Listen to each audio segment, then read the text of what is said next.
Good morning. My name is JF Whitaker, and this is the Social Connect. Welcome. We started the Social Connect earlier this month with the goal of engaging participants on topics related to our social and mental well-being. Our first session was Connect versus isolation and silence. Today's session will be on grief. And in 2 weeks, since we do this program every 2 weeks, we were going to have a very, very, very special program in remembrance of the shooting at Kent State University. On May the 4th, 1970, unarmed students were shot as they protested the Vietnam War. So it's the 50th anniversary of that incident. My brother Billy was there at that time, and my brother Billy is going to be a guest with us on the program May the 9th, 10 a.m. Pacific Standard Time. Billy and I stood against each other on opposite sides of the protest lines, and it should be a very interesting program, brother against brother. And I don't mean that in a negative way, but it'll be very interesting. So please join us. And let me remind you, I am not a clinician. I do not offer medical advice, and I do not offer clinical therapy. I share my experience, strength, and hope. And most of those experiences you can read in my memoir entitled The Day Before I Died. For those of you who have already purchased that book, thank you very, very much. We appreciate it. For those of you who have not, we ask that you help us continue our work by buying the book and going to our website, jfwhitaker.com, and clicking on the sites that have our publications for sale. We would really appreciate it. This session will be recorded for reposting on other social media sites. Today's topic, as I said, is grief. And grief for me is a very difficult emotion, especially when it hits close to home. It's very, very difficult because number one, it feels like part of me died too. And it feels like it'll go on forever and ever. It feels like I will never get through this. It's very, very difficult. I have experienced a lot of loss and grief, beginning with Vietnam, where 55 to 60 members of my squadron were killed. I lost my mom, I lost my dad, and I lost a brother to life's challenges. But the most recent experience I had with grief was the loss of my daughter. Loss of my daughter, Debbie, in February of 2018. I once heard a performer say that grief is like having a brick in your pocket always. And I really related to that. A brick in your pocket always. And that extra weight threw me off balance for quite some time.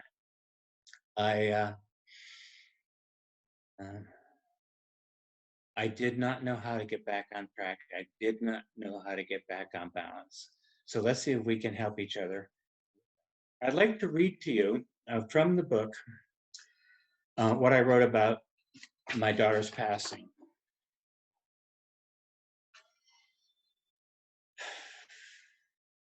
On a Saturday in February, Doris, Debbie's mom, called and said Debbie had fallen and injured herself and was in a Scottsdale hospital.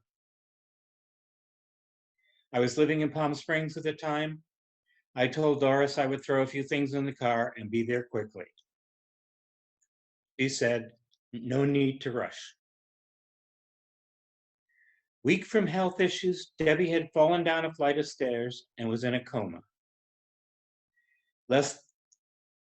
For all intents and purposes, she was dead by the time she hit the bottom of the stairs. She ruptured her brainstem. Radical surgery was authorized by her husband and mother. The surgeons tried to save her by removing half of her skull to ease the pressure and remove a blood clot from the brainstem. When she came out of surgery, they told us the best we could hope for was that she would live in a vegetative state for the rest of her life. My daughter was gone. I looked at the shell of her and sat by the bedside with her mother for more than 2 days. The decision was made to take her off life support the following Tuesday. The pain of making that decision is not describable and was only surpassed by the actual event itself. We stood around her bed as the end of life process began. It was a horror. She moved and twitched, and I silently called it signs of life. Signs of life. Hope sparked. She made gasping sounds as if trying to breathe. I found myself trying to breathe for her, deep, long breaths that I was sure would reach her. Then she stopped breathing, and I did too. I didn't know how many seconds it was before I took the next breath, and I didn't care. I wondered why I continued to draw breath and why my heart rhythmically beat as it always had. The thought of going into the grave with her crossed my mind. Grief for me is a different kind of pain. It comes in unpredictable ways. One moment I'm fine, and the next I'm lost in a groundswell of sorrow and being pulled under. Something will remind me of her, some sound, some word, a picture, or a memory. And I feel the loss the same as I did on day one. I can't say it ends because I don't know if it does. I can say I see the beauty of her as I feel the loss, and I know she is free from her demons. She is at peace and unfortunately did not live to know you can have peace in this life as well. I had to redefine myself as a man living with grief. I had to find times of laughter and love to balance the loss. I had to realize she was the one who died, not me.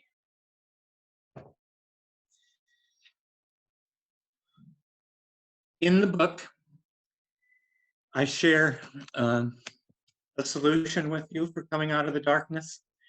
Sometimes problems can seem daunting, sometimes loneliness overwhelming, but we have to find a solution. And the solution I have is called stack the deck. I call it stack the deck. With these difficult times and these difficult things that we experience, we must stack the deck in our favor. And always, if you get stuck in any kind of grief or situation like that, please consult a licensed local therapist in your area. But stack the deck is, deck is spelled D-E-C, stack the deck. D is define who and what you are in real terms. Define and often redefine who and what you are in real terms. We start off in life, and as young people, we begin to define ourselves and define who we are and who we want to be, and we develop that sense of self. Some people do a very good job of that. I did not. I did not at all. I defined myself as somebody I thought you wanted me to be. I defined myself as somebody that I thought would please you and that would make you love me. And so that caused problems for me. But as we go through life, then we face traumatic situations and traumatic incidents, then we have to redefine ourselves. For instance, when I came home from Vietnam, I had to completely redefine myself. It was a major overhaul, let me tell you, because I did not know who I was and I did not know where I was going. And then when we have other traumatic incidents like the loss of Debbie, and I'll focus on that, I had to redefine myself again. Wasn't a major overhaul, and it's going to seem simple, and it is simple, but it is not easy. We must define and redefine ourselves after each traumatic, life-changing incidents. The E is for engage. Engage in your life as that person. As you have defined yourself in real terms, engage in life and be that person, act that person, and behave in a manner that represents who you and what you are. And the C is to connect with like-minded people. Like-minded, open-minded, and accepting people. And there's many ways to do that. I choose to connect with people that are emotionally supportive, that know me. They may not have the same issue I have, but they have similar issues, and we talk through those sorts of things. Others may connect on a more unified approach to solving a problem. For instance, mothers against drunk driving or parents against gun violence. Whatever is your calling, whatever is the best way for you to connect, please do that. And I want to spend a little more time on define, and I want to use the death of Debbie as an example of what I mean by define and redefine. Like I said, after she was gone, I was a different person. When she died, I was a man consumed with grief, and I could not go through life consumed with grief. But I also could not say, oh, get over it. This will pass. No big deal. Pick yourself up by your bootstraps and go on. That wasn't going to work for me. That wasn't going to work for me. And I certainly wasn't going to forget. I never wanted to forget my daughter. So I had to find a way to be a man, redefined, not consumed by grief, but living with grief. Living with grief and managing that grief. Also, before Debbie died, people would say to me, how many children do you have? And I'd say 3. And then Debbie died, and people would say, how many children do you have? And I would say, 3. Well, I had 3. Well, 2. Well, I lost 1. And I set this trap for myself. Where no matter who it was or where it was, I had to explain what was going on. And every time I talked about it, I relived the grief. Every time I had to go through that story, it was just as painful as the first. But I had set that trap for myself. I was still thinking of myself as a father of 3. So I had to redefine myself, father of 3.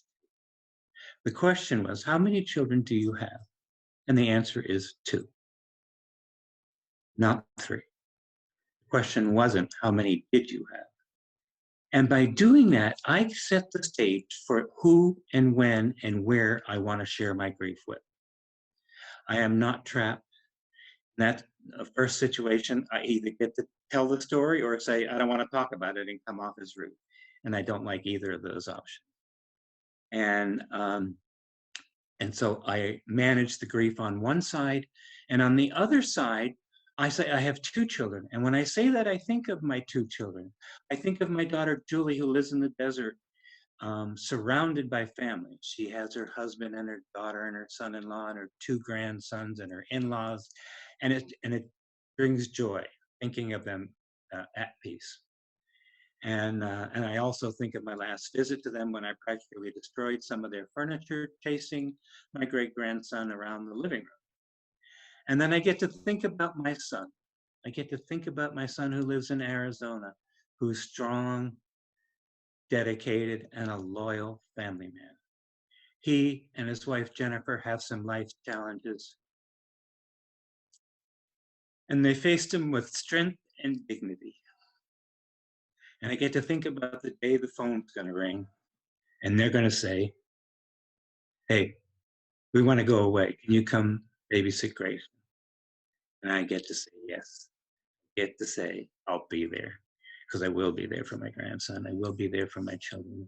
So you see, I'm on the positive side. I've moved myself from being completely consumed by grief to being able to manage it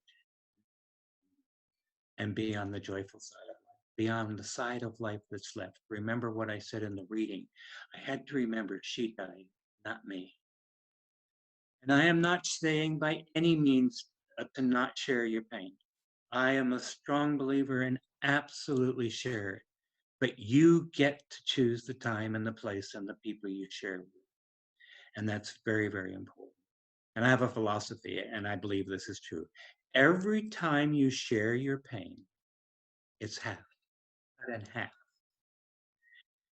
Every time you share your joy, it's doubled. So share your pain until it's just a reflection, a remembrance in your soul, a remembrance in your heart of the person that you loved. And then we can go through life living with grief, not consumed by it, and share your joy until you think your heart's going to burst. And there's plenty of joy. That's what I have to do. And in subsequent programs, we'll talk more about the engage and connect. But right now, I think the important thing was define who and what you are, and then move forward as that new person. And today I am not consumed by grief. And I'm happy to say that. Oliver do you see Allie on here? I do not, unless they are DVW or DVHM. Okay. I don't see her. No, Allie was Debbie's youngest daughter, and she was going to say a few words, but it turned out to be way too difficult for her. So, but I see another friend on here who has had a great deal of loss himself. And by the way, we want you to participate, we want you to share, we want you to respond. And the way to do that is to go to the bottom of your screen to the chat box and write questions, concerns, or solutions that you have that might help us all. But that friend that's on here right now that I want to have him say a few words is Jeffrey. Jeffrey, how's it going? Good. Good morning, everyone. Nice to see you. And I really enjoy these and gain a lot from it. And Joe is a good friend. And I'll just say real quickly, I am not an expert at grief or loss, but I've had a lot of experience, unfortunately. I have lost my entire family, my grandparents, my parents, my stepfather, my siblings, all my aunts and uncles. So I pretty much only the only family member surviving. And I have cousins that I'm very close with. But before I say that, what I wanted to say is that either by choice or by chance, when Debbie passed, I was in Scottsdale, North Scottsdale, visiting my cousins. And I heard about Debbie, and I drove to Phoenix, and I was at Debbie's funeral and there to support Joe. And the love that him and his siblings and his family had to support each other through that was a great experience to witness. My experience with loss is I lost my dad when I was a teenager. I had never been to a funeral. I had never experienced loss. I didn't know how to handle it. And I internalized it. I didn't share with anyone. I didn't talk to my friends. Back then, no one went to therapists. And I think what happens is you go through deep, deep emotional pain, sorrow, and then anger, and you go through emotions, and you go through. I think our body has a way of healing, because you can't maintain that level of sorrow. Your body couldn't handle it. And with time, you learn to move forward. And each person that I've lost, and the most recent one was my sister, and she was my best friend. She was my supporter. We spoke every day. We loved each other. And without taking much time, I'll just say my dad, my sister, my brother all passed from pancreatic cancer. And I remember the day my sister called, and she goes, "This is the dreaded call," that she had found out she had pancreatic cancer. I also am not sick, but I know that I have the mutated gene, and I take precautionary measures. And I go and I have MRIs every 6 months to make sure that I'm okay, because there's no test for it. But when she shared that news, I was at a loss where I couldn't speak, and I didn't know what to say. And when she passed, I was in just a deep depression. But I will say from my experience that most people are afraid of death and afraid to talk and afraid to say anything because they might hurt your feelings or they might touch a nerve. And my experience is it's comforting to talk, because when you talk about it, you bring their memory in your heart and you get to keep them alive. And it's not something that I dwell on, but I welcome those conversations. And when they pop up, when it's appropriate and I'm talking to somebody or someone asks about my history, or it feels good to share, because I remember her and I remember my family every day. So part of them lives in our heart forever. And I've been available to help other friends who lost parents, because I lost a parent when I was a teenager. I was able to walk other friends through that because I had that experience. So I don't know if it gets any easier. but I think you get conditioned just like going to a gym and you work out, you get conditioned. I think the loss somehow is the same thing where you never get over it. The deep pain and hurt is something you can't describe unless you've been through it. But we heal and we move forward and we hold the good memories. And the last thing I'll share, and Joe, I use that all the time, sorrow shared is halved and the joy shared is doubled. And we share the joys of life. And I get to celebrate with my niece and nephew, and we remember their mom, and I get to be there for them, and life continues. So, and the last thing I'll say is it's really appropriate that you're doing this right now because of the coronavirus and all the loss and death, and we hear about it on the news all the time, that it's something that's right in the forefront right now, that people are experiencing loss and fear. So anyhow, that's all I have to share on that, and I appreciate you doing this. Thank you, Joe. Thank you, Jeff. Oliver, do you have any more comments or inputs? I do not have any questions so far. We're still waiting on those, but I encourage everyone to ask the question. Or if anybody just wants to jump in, can they do that? Yeah, so there's a few ways. So they can actually just say that they'd like to jump in the chat, or there's also a feature that is raise your hand. But I would say for now, let's just, if people want to jump in, they can just type something in the chat and I'll unmute them.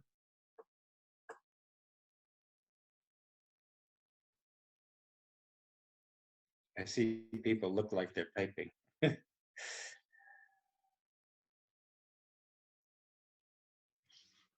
Okay, great. I have a question. What do you do on the darkest days? Wow. What do you do on the darkest days? Immediately seek companionship. Do not be alone. Find somebody you trust. Find somebody you can share that darkness with. Remember, every time you do, it's cut in half. Don't be alone and start walking through it. Make it dark moments, not dark days. Doesn't have to go on forever. So make it dark moments and always be with somebody. Be with a friend, be with a partner, be with a spouse. And if you can't, or you are too deep in the darkness, please seek help from a licensed therapist that can assist you out of that.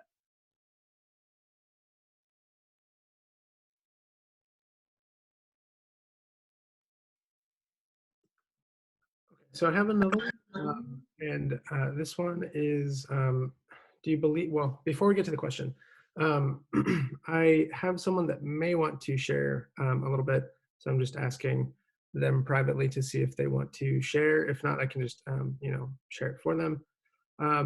But the next question that I have so far is, you mentioned Allie, but how are Debbie's brother and sister dealing with her loss?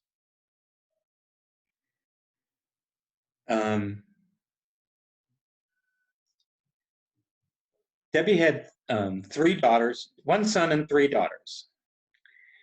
And they are all handling it differently. They are all facing this crisis differently. No 2 people are alike. The middle daughter goes silent. The younger daughter, Allie, that was planning on being here today, had to drop out of school for a year. She came home and laid on the couch for a year. We had to use a little bit of tough love to get her back up and get her back out there, but she's graduating from Berklee School of Music in Boston. And we're so proud of her. And Debbie's oldest child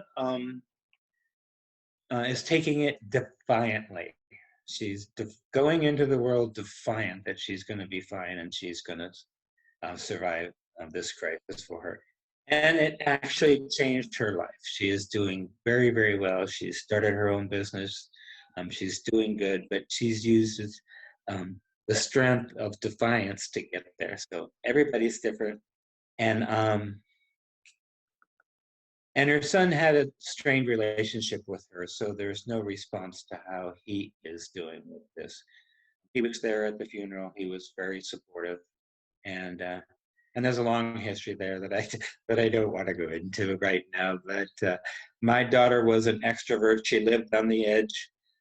She was married 5 times to 4 men, and lived the life out there. Some people say that apple didn't fall far from the tree, and I'm not going to argue with that. So everybody handles it differently, and we must be in touch and in tune to them and their needs, not to what I think they need, not to how I think they should be going through this, but to their needs. And so one we use tough love on, one we supported building her business and getting defiant, and one we let her have her silence, and when she's ready, she talks to us, and each one, like I said, Deacon especially. As a follow-up, they wanted to ask, how about Debbie's brother and sister? So not just their kids, but specifically her brother and sister.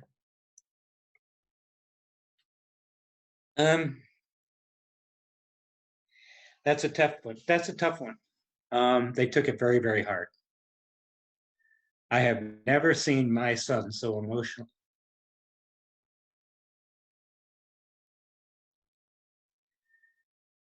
He's that tough Arizona guy, you know.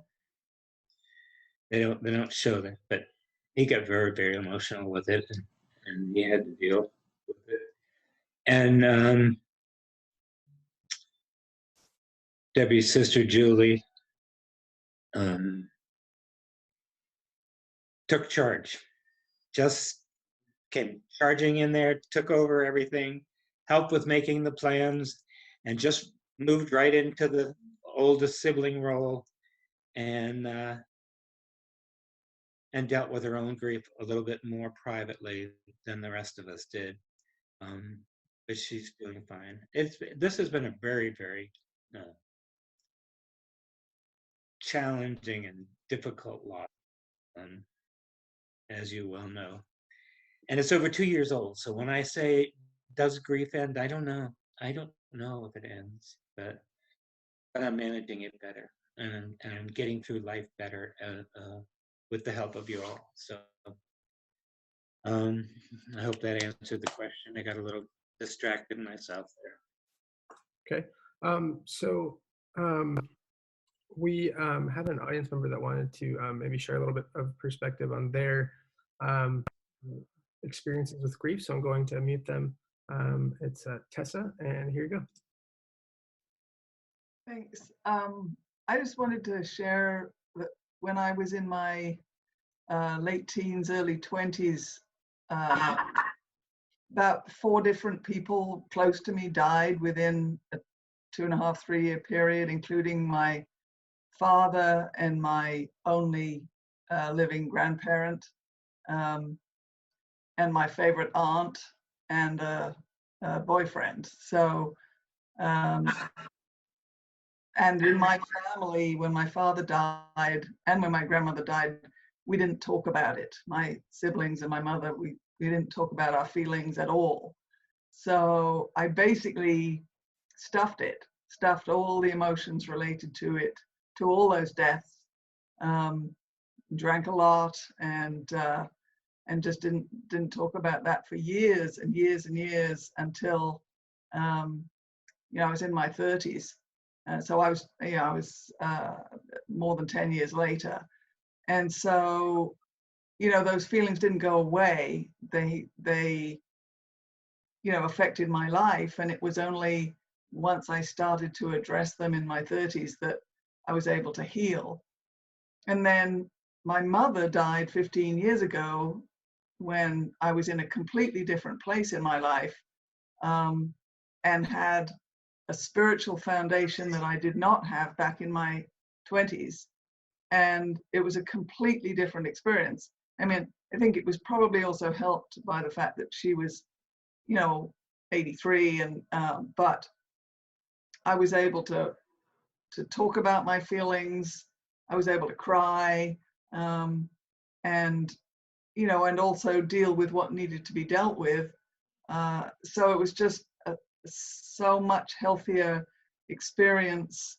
And for me, I think that one never stops thinking about the person. I mean, every once in a while I'll think about her and I wish I could ask her a question, or, that kind of thing, but it's not there all the time. Like it was in the immediate aftermath, the first couple of years. And I also think that any death has some differences in the emotions that are related to them, because the emotions that I felt or stuffed after my father died were different to after my mother. I think when your second parent dies, you get to experience, oh my goodness, there's nobody. I mean, you might have I have siblings, but it's a different feeling than when somebody else, close friend or relative dies. So or obviously it's even more traumatic. Each death has its own feelings associated. So I think for me, it's important not to think of them all. Each one's going to have its own nuance. Rather than just saying grief is the same whoever it is that dies. So and one of the biggest things is to have compassion for ourselves. My observation of grief for me and for people I love has been that it makes us very tired. We don't have the same energy, and so it's really important to make sure we get rest and take care of ourselves physically in order to be able to handle the emotions related to loss. So that's all I wanted to say. Thanks for letting me share. Thanks, Tessa. Thank you. Oliver, anybody else? There's a few, but I'm thinking maybe what we can do is, start to maybe wrap up a little bit, and then I encourage everyone to email Joe personally with any questions, and yeah, we can sort of interact on that basis. We did promise to keep this to about 30 to 40 minutes, so we're right on that time frame. So I understand completely. And I just want to say thank you all for joining us today. Thank you for participating. And if you've already purchased The Day Before I Died, I certainly appreciate it. And if you haven't, please go to jfwhitaker.com and click on the site that have those publications available. And when you complete your reading, it would be very, very helpful for us if you would do a review on Amazon so others may hear your thoughts. And I don't know if you noticed, I did promise you next week's program will be very, very interesting with the commemoration of the 50th anniversary of the shooting at Kent State. And my older brother Billy was there on this program with us today. And I want to thank him for his strength in living through that time and being with us next week. In 2 weeks, May the 9th, 10 a.m. Pacific Standard Time. Thank you very, very much. Thank you.